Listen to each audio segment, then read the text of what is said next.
Kawanan pencurian terjadi dan beraksi di siang bolong Minggu kemarin. Rumah milik Ratna Puji Kandini di perumahan Taman Dramaga Permai 6 Blok D 16 nomor 30, Desa Cidengudi, Kecamatan Ciampea menjadi sasaran kawanan pencuri. Kawanan pencuri dengan menggunakan motor beraksi setelah melihat kondisi rumah dalam keadaan kosong. Mereka sudah mengintai rumah tersebut, aksi kawanan pencurian terekam CCTV.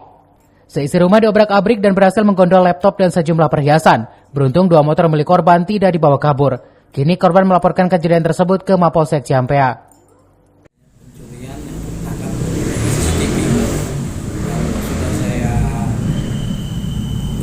Dengan teman kita media untuk buat laporan, dan sekarang korban sudah membuat laporan, yaitu sebagai dasar tindak lanjut kepolisian Polsek Ciampea.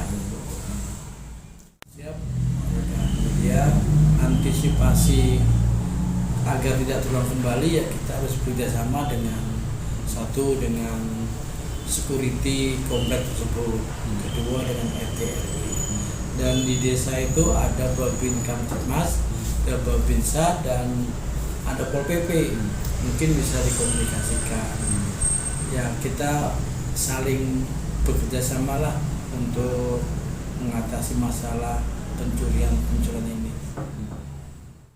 Dari Ciampea, Kabupaten Bogor, Iman Abdurrahman melaporkan.